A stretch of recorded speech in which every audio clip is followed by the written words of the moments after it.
You know the guy that comes to the party, like a 3-hour party, or you know the guy that comes to the get-together for the hour Friday night, little get-together you having at your house, and lives up the street, comes over, and he just grabs a water and starts mingling with everybody. Maybe there's 15 people at your house, and then maybe, I don't know, 20 minutes in, he has a craft beer, and then maybe the last 10 minutes he just has a water and then gets on out of there, right?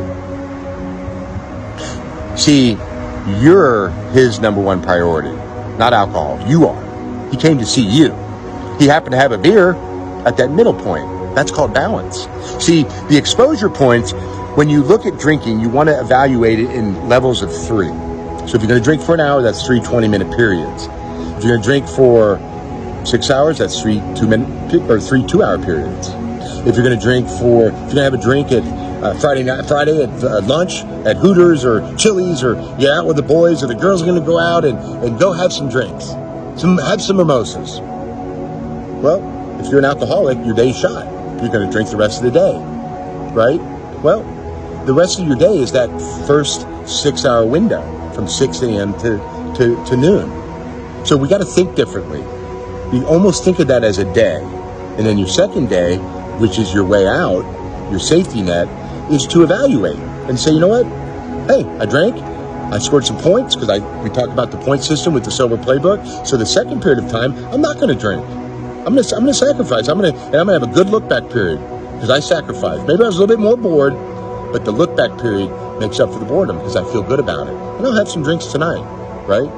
No reason to drink quick in the morning and then drink all afternoon and all evening, because then you're doing 2 habits. What do you mean 2 habits, Scott? Well, yeah, remember how often, how much, and how quickly. You shouldn't drink a lot and quickly anymore. If you really are focusing on your sobriety, pick one.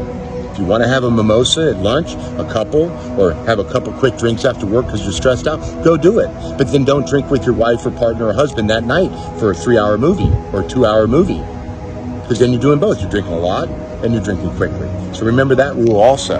So let's get back to the 3 of partitioning our exposure. Okay, so you know how it is. Oh, I had a beer, I had a burger. I'm not going to work out. I had a burger. Why would I work out at 4? I had a burger. To influence what you drank, to influence what you ate, that burger. I don't recommend drinking and then working out after that. But if you have a burger at 11 o'clock, then your day's shot, and you're going to eat poorly that night. That's what alcoholics do. Well, no, that window of opportunity was shot, but you still have 2 more windows of opportunity throughout the day. Same thing when people are drinking for an hour at your house. There's 3 20-minute windows. See, when you drink in each 20-minute window, and you start fast going in because you haven't had alcohol all day. So right when you get to the party, the first thing you're thinking about is liquor. Hey, not me.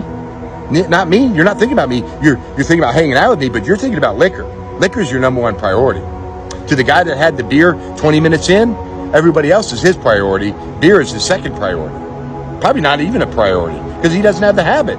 You're drinking excessively when you start, then you kind of slow down, and then you drink fast when you leave the party, the last 10 minutes, because you're on your way out. You're not going to drink anymore. You do a quick shot, chug your beer, you're on your way out. The guy that has balance, he didn't even drink at the end or the beginning, and he drank 1 beer in the middle, that balance point.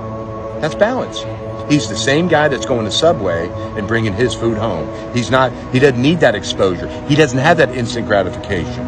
So my program is to help you reduce the instant gratification into delayed gratification, and to do it incrementally, and to be proud, and to establish better look back periods. So you can become the guy that maybe not, the guy that has balance, or just be sober. But you got to work on it. Okay? He doesn't have that habit. You got to earn it. Okay, so that's what we do with the solo cup technique.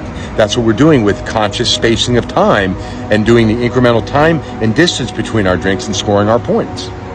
Just wanted to jump on and talk a little bit of philosophy. There's a lot of people following my program now.